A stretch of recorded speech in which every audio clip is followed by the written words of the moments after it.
by us being able to build our own stores faster, we were able to open stores faster. Well, when you open stores faster, you attract media attention, right? The Hmm. media wants to know, what's this company that's opening all these stores? So Yeah. now all of a sudden the media is coming to us when a lot of startups are trying to get media attention, but they're not doing Pay to. something that they're not Mm. doing something that's media worthy. But all of a sudden, when you open 36 of them in 24 months in multiple states, now all of a sudden it's like, well, Mhm. wait, who is this popping up? We want to Yeah. understand. So now you Hmm. get media attention. But when you get media attention, what does that do? It brings more eyeballs, which should increase sales and also bring new talent, because employees and talented people want to work in companies that are growing. And now you appear, whether you are or you're not, you appear to be growing because you're getting media attention. So now you're Hmm. attracting more customers, you're attracting more employees, you're attracting more investors, you're attracting more media. And then if you do it strategically, that will create more media, and it becomes a self-fulfilling prophecy in the sense of you're creating media worthy events. And as a result of that, that's creating more opportunities for you to create more media worthy events. Yeah. And, if you go work at Starbucks right now, you'll be employee number 243,000. Good Yeah. luck navigating that bureaucracy to the top. And if Yep. you're just thinking about your problems linearly, which is, I have a problem, what do I do to solve it, and then move on to the next problem, or accept that that's just the way it is, you're behind. You're Yeah. controlling an area that others are stuck. So a good example of that is construction, right? I can build stores really quickly. So now that we franchise Everbowls all over the country, if we have a franchisee in some part of the country that says, hey, I want a store, but I want to open it right away, I can do that for them. And if they're comparing us versus one of our competitors to open, with our competitor, you probably have to wait 6 to 9 months to get a GC and get it built and go through the process and find the right company and do all these things. All right, Jeff, can you tell me a little bit about yourself? Maybe your story, your life journey, and a quick snapshot. Sure. Thanks for having me on. Really pleasure to be here. My background, I went to law school to be a sports agent. Thought I was going to be the next Jerry Maguire. Had a job lined up, but my third year of law school, ended up having a daughter. And when I graduated, decided I didn't want to pursue that career. So I kind of entered the workforce not knowing what I was going to do professionally. Never thought of, back when I was graduated school, entrepreneurship wasn't a word. So it was business owner and employee. And so I got a job selling payroll. And I'm going to go quick because I know we're on a tight window, so I won't bore everyone with the details. But I worked for a payroll company for 6 months out of law school and was the number one sales rep in the country. And as a result, I thought I was going to do that forever, but I got into a disagreement over when I got paid out a bonus. My boss basically told me I had to wait 6 months to get the bonus I had earned because of the fiscal year. And in an ego-driven moment, I decided I wasn't fit for corporate America. So I quit and started my own payroll company out of my mom's kitchen. Back when I was 24 with a buddy, we grew and scaled it, sold it. I started a recruiting agency that I sold. Had a few failures, and then I started a digital marketing agency with Neil Patel, grew that and scaled it. Sold that in 2015, and then in 2016 started Everbowl, which is the product I've been working on since. Will be 5 years old in about a week and a half, and that's a quick serve restaurant chain focusing primarily on superfood bowls, acai bowls, pitaya bowls, and Mm. we currently have 48 locations in 9 states and another 251 coming. So 48, and that's pretty quick in a matter of 5 years. Um, can you talk a little bit about the growth? What were the key growth metrics in scaling that quickly in 5 years? Yeah, so I gave you my quick background, but what I focus on is I'm a serial entrepreneur. I love startups, and there's a concept of vertical integration that I've used to help me grow and scale my different ventures. And at Everbowl, we've really went even deeper into vertically integrating our company and how and what we do. And so, in order to scale quickly, so think about business, right? So business Yeah. owners, everyone has their idea of like, oh, I'm in the restaurant business, or I'm in the accounting business, or I have podcasts, or I'm a whatever you are. Yeah. But at the end of the day, business is still business, right? So the core foundations of a successful company, a successful business is the same. Can you generate enough revenue selling your product or services or your whatever widget you have? Hmm. Can you keep your costs lower, and can you generate a return on your time for your time, your staff's time, and then any investment capital? And that's how you grow businesses. And so when you peel that all back, you start to think about what are the challenges that you run into. And this concept of vertical integration is just not used enough, but it's used by a lot of the successful companies out there. And you can either acquire or start your own companies to solve your own problems. And so, being a serial entrepreneur, my strength is starting companies. And so I've traditionally started companies to solve business problems. So take Everbowl. So we started Everbowl and we had one restaurant and things were going great. Well, restaurants are expensive. Restaurants are expensive to build and there's a lot of risk. You have to buy product from someone else and then make a new product and sell it. And so you got to get customers and then you have all of these issues. So for a scale purpose, number one, it's expensive to build. So I wanted to lower the cost to build a restaurant. Well, in order to do that, I had to think through what would lower my costs. And so I came to the conclusion that I wanted to open 100 Everbowls. I needed to build 100 of the same thing so I could go hire a company to do that and hope that they have the bandwidth and they don't have other contracts and etc. Or I can start my own construction and fabrication company and build them myself. So I spent more money up front, but over the long run, I'm going to get that savings back at whether it's store 23 or store 96 or store 8, it doesn't matter.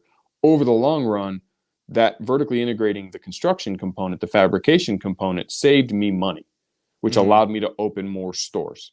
And it also sped up my time to open stores because I'm not subject to another customer of the construction company who has to put them as a priority. Our construction company only builds Everbowl. So they work on our timeline. And as a result, we were able to build really quickly and over time at a more affordable price. And so that's the simplest and first example of what we did to vertically integrate, which allowed us to scale and open so many restaurants over the last 5 years. Because, you know, a lot of people who know Everbowl, they go, man, how did you open them so fast? Well, opening them is actually not the hard part. It's running them, right? So, but opening them, what became easy for us because we controlled that piece. We vertically integrated that piece. Same thing with the importing of our superfoods. So we import acai and pitaya and all these superfoods all over the world. Well, there's a whole lot of hands that touch that product, and you're always subject to market conditions and middlemen and middlewomen companies and all of these other factors that are outside of my control. So I went down to Brazil and I started making relationships and we started importing our own containers of our own product so we could control our own supply chain. Well, that's another way that we vertically integrated a serious component, supply chain, right? And as you can start to think through this, a great example is McDonald's makes their own toys for the Happy Meal. They're the largest toy manufacturer in the world from the Happy Meal. They have the largest chicken farms in the world for their chicken nuggets. They're one of the largest real estate owners because they own the land under their stores. So you start to see what McDonald's did and how they vertically integrated all those components. And it's one of the reasons they're extremely successful. Same thing with a lot of other big brands in other industries. So for Everbowl specifically, and just as entrepreneurs out there who are kind of working through, and business owners working through their problems, if you have a repeatable, consistent problem, and I say problem doesn't always mean it can't be fixed. It's just a problem, right? Gas is expensive. That's a problem. I don't care if we all still drive cars. It's a problem. Gas is expensive. So the argument for an electric car over a gas car is gas is expensive. The argument for the gas car over electric car is the car is more expensive, right? The electric car is more expensive than the gas car, but the gas car is more expensive to run every day than the electric car. So you just decide which problem is better to solve, right? Same thing goes in business. So you got to start, and I think what's best for your audience is to really make this meaningful, you know, because you're probably listening to this because you're looking to apply something to your business, is make a list of all of the consistent problems you deal with, regardless if you have a solution today. Just make a list. And then as you start to look at that list, which are the ones that are repeatable no matter what? So for us at Everbowl, we're always going to import superfoods. We're always going to build more restaurants. Those are repeatable, consistent problems that are either time consuming, cost too much money, or they don't. But those are the things that we have to do again and again and again and again. And then the question is, does it make sense economically for us to either acquire or start our own company to solve those problems?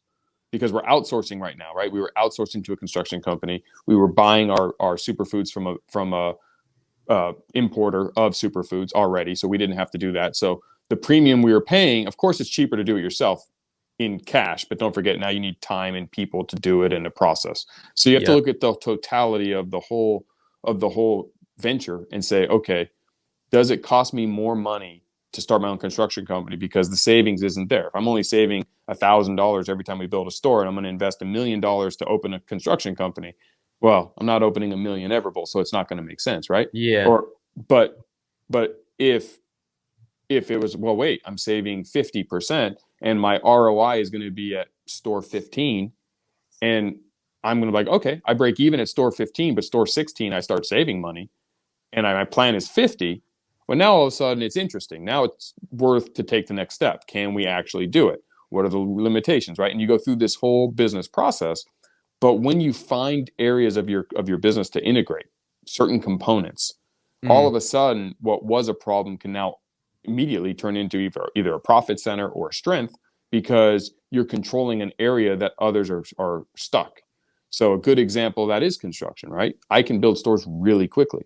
So now that we franchise Everbulls all over the country, if we have a franchisee in some part of the country that says, hey, I want a store, but I want to open it right away, I can do that for them. And if they're comparing us versus one of our competitors to open, with our competitor, you probably have to wait 6 to 9 months to get a GC and get it built and go through the process and find the right company and do all these things. Get the materials. Correct. You don't have to do any of that with us. So now I can use that to help me sell more Everbulls, because I turned what was normally a problem into a strength, and I get to use that in the sales cycle and then deliver that to the franchisee once they're signed. Yeah. And so all of a sudden now this business, even if I didn't make money, even if I broke even, it's making me more money because I'm selling more stores. Even if it costs me a little bit more, I can argue that in a way it's beneficial. So these are I know we went down a really quick rabbit hole really quickly without a lot of color there, but that example can be applied to any business, right? So used in a different way, my first company was a payroll and HR company, and I provided payroll and human resource services to businesses all over the country. Well, one of the big challenges that they had was recruiting, because I started that company in 2008, right in the middle of the financial crisis, and unemployment was really high, and it was hard to recruit people. And as a result of that, I made money by how many employees you have, right? So if you run payroll for 10 employees, I make whatever I make. And if you have 12 employees, I make more money. So my goal is for you to have as many employees as possible. Well, recruiting was the issue that all of my customers were having. So I could do two things. I looked at my business and I said, okay, I could go sell more clients. Sure, I want to do that. But I could also help my clients get more employees, because now my existing business is just going to grow organically. I don't even have to sell anybody. I just have to keep my customers happy. And if they increase their employee count, I make more money. Yeah. So I started a recruiting agency to serve them, because now I can help them. And then all of a sudden it turned into a second business, which I was able to sell later for a profit. So that was solving the problem of helping find like A players in that time. Correct. Because the challenge was, if you, and I don't know, you look young, much younger than me, but the challenge is in '08 was the unemployment pool was so high. So you had a huge population that was unemployed. And then you had a huge population that were employed but weren't going to change jobs, because it was kind of a scary time. You didn't know, the economy was very bad. People were getting laid off. So if you had a job, you kept it. So people weren't just leaving jobs. And so it was really a hard thing for companies to recruit back then. And so what if all we did was specialize in recruiting? Well, now we have a team that focused on it, and that's all they had to do every day, versus somebody else who had to do their normal job, but then also find somebody. And that's just, it's a different business. So while that wasn't completely integrated into my payroll and HR company, Canopy, what that was a bolt-on solution to a problem that I was dealing with. And that was kind of how I started to think through vertically integrating the different components. And, as a business owner, your job is to solve all your problems, right? You're basically a problem solver. That's what an entrepreneur is, problem solver. And if you're just thinking about your problems linearly, which is, I have a problem, what do I do to solve it? And then solve it, and then move on to the next problem, or accept that that's just the way it is, you're behind. Yeah. Okay. You're going to lose to your competitor who's thinking more thoroughly about that problem. Exactly. And understanding the game of chess, not checkers, right? You can't play checkers as a business owner. You can't be like, oh, problem, let me just deal with it. You've got to start thinking about what problems you have, what problems you could prevent by doing something differently, what problems you create by doing something differently, and stop thinking of, because a lot of times, when I do like mentoring or consulting, I'm always listening to what they want to do. And everyone thinks about, oh, I can do this and make more money. Well, hold on. That's not always true, right? You might make more Yeah. money, but there's always an unintended consequence, good or bad. So you got to think through it in a chess format and start to realize that you're playing the long game with your business. And so what pieces you can do and add and shape that over the long run is going to make you stronger and more resilient. Because Mm. job number one as business owner is to stay in business today. Job number two is to stay in business tomorrow, right? You have to stay in business to make money and eventually be successful. Yeah. So what are you doing to do that, right? And it's like if you're cold and you're taking wood out of the side panel of your house to burn for heat, eventually you're not going to have a house anymore, right? So it's a race to zero, and you're eventually going to go out of business, or in the example, die. So you got to think about what resources you can generate or create or bring that aren't going to kill you later, even at the benefit of today. And it's a tough thing, but vertical integration and vertically integrating components of your business to solve problems helps build a bigger moat of protection. It allows you more opportunity to be successful and prevent going out of business or dealing with the weird world stuff that happened, like a financial crisis in 08, a COVID virus in 2020. I think things happen, right? So we never know what the next black swan event's going to be. And so you've got to be resilient as a business. And one of the things to do is think about vertical integration, because, I know we're touching on it really quickly because we only have 30 minutes today, but there's so much here. Like we could go and spend hours together, Cody, just going through how to apply it to your company and what to do and how we've done it. And, I'm trying every day too. I'm getting better at it. We're using it to expand and grow, but we're also doing it to protect ourselves and enable us to survive. And so talk about that. Can you talk about the cyclical upward trend that the vertical integration caused, of, say, like the media coverage, how that scaled your company even faster? How did that vertical integration allow you to scale even quicker? Well, yeah. So momentum breeds momentum, right? So if you put a little snowball at the top of a mountain, we've all seen the picture, and it rolls down the mountain and it gets bigger and bigger and bigger and bigger and bigger. Well, the goal for you is to create snowballs that start to roll and build momentum. And so using Everbowl as the example, by us being able to build our own stores faster, we were able to open stores faster. Well, when you open stores faster, you attract media attention, right? Mm-hmm. The media wants to know, what's this company that's opening all these stores? So now all of a sudden the media is coming to us, when a lot of startups are trying to get media attention, but they're not doing something not doing something that's media worthy. Yeah. Right. Like if I just opened an acai bowl shop, it's not media worthy. Like, oh, okay. Everyone opens an acai bowl shop. Small town shop. Yeah. Yeah. But all of a sudden, when you open 36 of them in 24 months in multiple states, now all of a sudden it's like, well, wait. Who is this popping up? We want to understand. So now you get media attention. But when you get media attention, what does that do? It brings more eyeballs, which should increase sales and also bring new talent, because employees and talented people want to work in companies that are growing. And now you appear, whether you are or you're not, you appear to be growing because you're getting media attention. So now you're attracting more customers, you're attracting more employees, you're attracting more investors, you're attracting more media.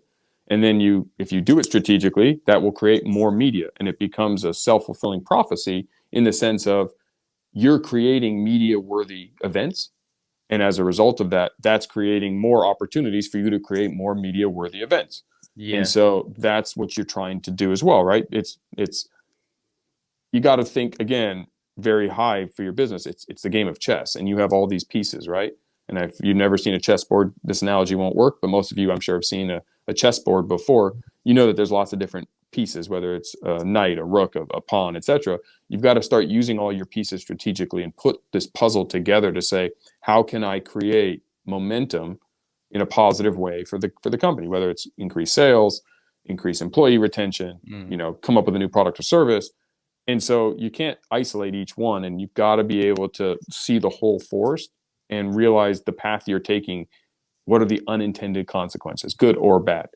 Consequence doesn't just mean bad, right? There's positive unintended consequences to things. And so you've got to start applying all of that. And vertical integration is one thing you can do immediately. You can start to look at your business and say, okay, if I start doing these things, I should be able to generate something, right? Whatever that something is. And define what that is, and then go from there and say, okay, that's going to get my piece to this part. Now, how do I get from there to there? And start thinking about that before you do anything, and then apply the steps and just go through the process. And so you're growing. It's interesting because you're growing really rapidly in a time where people are getting paid more to sit home than to go to work. What kind of culture have you created at Everbowl? How are you recruiting, training? Like, why are you able to grow so fast and hire people that are really helping the company? Well, that's a great question. And we are at a weird time where you're right. A lot of people are getting paid more money to sit at home. And so you have to get into the minds of that person, that avatar, and say, okay, what's going to make that person who's talented want to go to work? Well, I genuinely believe people who are extremely talented don't want to sit at home. If you're sitting at home because you're making more money sitting at home, that's, to me, is burning the wood on the side panel of your house to have some extra warmth today, not realizing you're killing your future, or at least putting your future rougher. Because I can tell you, as a business owner, people who don't work during this time and try to use COVID as the cover and say, I didn't work because of COVID, unless you were in the high risk, obviously. I don't mean from the health side. I mean from the professional side. Unless you had a health reason why you couldn't work, which there are people, and you have to be respectful of everyone. But if you're just sitting at home collecting unemployment because you make a couple extra bucks and you don't have to air quote work, well, when you come back to the workforce, you just lost out on incredible opportunity. Because right now you could grow with companies and demonstrate your capabilities. So like at Everbowl, our culture is make friends, have fun. We're a fast growth company, and I just had this conversation with my staff yesterday. They're sitting in the office. These people in the office today, whether they've been out of college for a year or they've been out of, or they're celebrating their 20 or 30 year college reunion, it doesn't matter. Their age is irrelevant. They're in a position to take serious leadership roles at a company that hopefully will become huge. And if you go work at Starbucks right now, you'll be employee number 243,000. Good luck navigating that bureaucracy to the top. I understand. It's like if I worked at Starbucks, it doesn't matter whether I'm there today or not. There's not a lot of growth. So sitting at home might be the better option. But if I was employee number 7 or 11 at Starbucks, and I thought Starbucks could be Starbucks, I don't want to go anywhere, right? That's an opportunity. There's a huge opportunity there where, short term, who cares? You're in position. If you execute at what you're good at as an individual and you take control of your own job and you build the company, you're in a position to have serious impact in a big organization. And I mean, we all work, right? And we all have to work for years and years and years. And so I think deep down, we all want to be part of something meaningful. We all want to have a meaningful participation in a cool story. We all want growth. We all want the opportunity to make a lot of money. We all want the opportunity to enjoy what we do. And so, I think for Everbowl's sake, at least corporately, we're in a unique position because I do think we're growing quickly. And I'm excited that a lot of our team members all started in stores. And we're only a couple of years old, so we're not talking that long ago. But that, loyalty is very important to me. And they understand our business. They understand it at its core. Our true business is making friends with customers, selling acai bowls. Like everything else we do and all the stuff that I spend my time doing, it pales in value compared to that.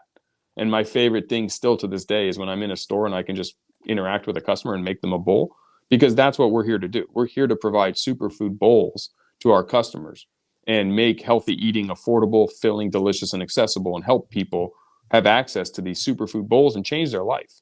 Right? Stop eating the fast and the fried food. Stop eating the things that are bad for you, but actually do something that's good for you and help you unevolve your lifestyle. Right? And so that's our core values. And everything else we do, all the business stuff, that's just business, right? It's the same, whether it's Everbowl or it's selling, gas at a gas station company or whatever it is. It doesn't really matter at the end of the day. What matters is your why. And our why at Everbowl is truly focusing on that customer. And so the fact that a lot of our team members started at our store and understand that and demonstrated that they were good at that and they know our core values, now we can have them join us and grow. And my goal is hopefully, like I said, that the team that we have now, I hope they're running the entire company all the way through, and elevate into serious roles and build good careers for themselves and their families. And have a lot of fun doing it, and we continue to expand the Everbowl empire. What is that mean, unevolve? Can you talk a So little bit about that? sure. So unevolve is to live actively and eat stuff that's been around forever. So, we were trying to come up with a phrase or one word to signify what we were trying to communicate, right? When you look at people's health in America today, we're killing ourselves with heart disease, stroke, obesity, cancer, diabetes, hypertension, and all these conditions.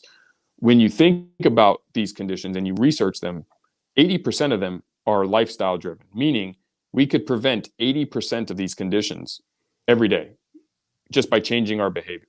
20% of them, people's genetics, unluckiness, whatever they're going to be, we don't know why that they happen. But 80% of them are lifestyle driven. So it's what we eat every day, and then our movement, and obviously whether we're smoking and doing all these other things that could be bad for you.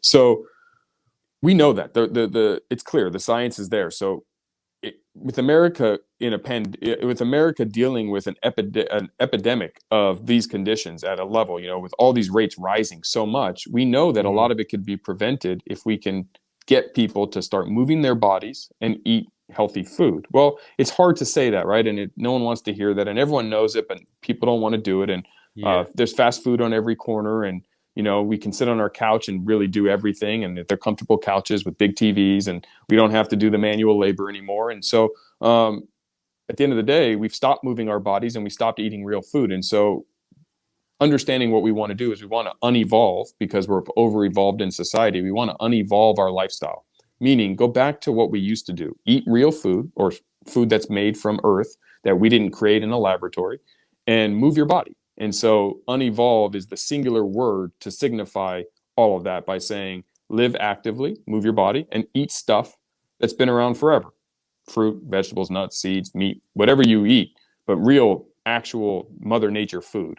And Everbowl is the eating component of that. So Everbowl's tagline is made from stuff that's been around forever, and it's part of the Unevolve lifestyle. And so when you walk into an Everbowl store, you'll see Unevolve on the front of our shirt and Everbowl on the back, because Everbowl is one team member on that Unevolve lifestyle. You don't have to come to Everbowl to be healthy. You could go to our competitors and you're doing good for yourself. Please choose our competitor over a fast food. I'd rather that. The goal is to help you unevolve and live actively and eat stuff that's been around forever. And Everbowl's just trying to be one of the players to help you do that. And if we're opening stores all over the country, the goal will be to be an option. And hopefully you enjoy what we provide and you enjoy the culture and the food and you come to us. But again, you hear it from me. I'd rather you never go to Everbowl and you go to my biggest competitor than going to Fast and Fried. And so the last topic I want to dive into is relationship capital. What is especially of people my age, what is the importance of making deposits, seeing what value you can add to people to maybe gain an opportunity, or